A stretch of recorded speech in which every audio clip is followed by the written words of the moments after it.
అందరికీ నమస్కారం. వైజాగ్ స్టీల్ ప్లాంట్లో ప్రమాదం జరిగి 2 రోజులు కూడా కాలేదు.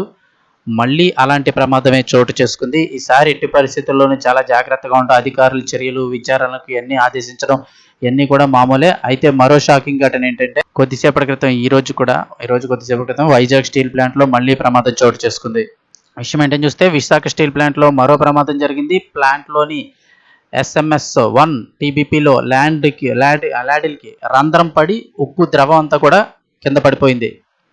2 రోజుల క్రితం కూడా ఇలాంటిదే ల్యాడర్కి సంబంధించే ప్రాబ్లం వచ్చి అది బ్లాస్ట్ అయ్యి మొత్తం ఉక్కు ద్రవం అంతా ప్రజల మీద, అక్కడ ఎవరైతే వర్క్ చేస్తున్నారో వర్కర్స్ అందరి మీద పడి ఎలాంటి దారుణం జరిగిందో అందరికీ తెలుసు. మళ్ళీ ఈరోజు కూడా అలాంటి ఘటనే చోటు చేసుకుంది. అయితే ఈరోజు కాస్త అదృష్టం బాగుంది. ఉదయం ఏ షిఫ్ట్లో 6:30 గంటల ప్రాంతంలో ఈ ప్రమాదం జరిగింది. అయితే కార్మికులు, సిబ్బందికి ఎలాంటి ప్రమాదం జరగలేదు. దీంతో అంతా ఊపిరి పీల్చుకున్నారు. అత్యంత అధిక ఉష్ణోగ్రత వద్ద ఉండే ద్రవ ఉక్కు ఒక్కసారిగా ల్యాడిల్ నుంచి బయటికి రావడంతో అక్కడ సిబ్బంది వెంటనే అప్రమత్తమయ్యారు. ఆ సమయంలో ఆ ప్రాంతంలో కార్మికులు, సిబ్బంది లేకపోవడంతో పెను ప్రమాదం త్రుటిలో తప్పింది. లేదంటే నిజంగా ఘోరం మరోసారి జరిగి ఉండేది.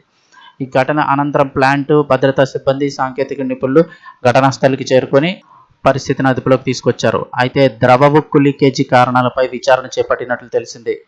ఇదిలా ఉంటే కేంద్రం నియమించిన 3-man కమిటీ విచారణ జరుగుతుండగానే మరోసారి ప్రమాదం జరగడం అనేది గమనార్హం అంటున్నారు. ఇక విశాఖ స్టీల్ ప్లాంట్లో ఘోర ప్రమాదం జరిగిన విషయం తెలిసిందే. సోమవారం నాడు స్టీల్ ప్లాంట్లో జరిగిన ప్రమాదంలో 9 మంది కార్మికులు మరణించారు. మరికొంతమందికి గాయాలయ్యాయి. వారు ఆసుపత్రిలో చికిత్స పొందుతున్నారు. ఈ క్రమంలోనే మరో ప్రమాదం చోటు చేసుకోవడం ఇక్కడ స్థానికంగా ఆందోళనకు గురి చేస్తోంది.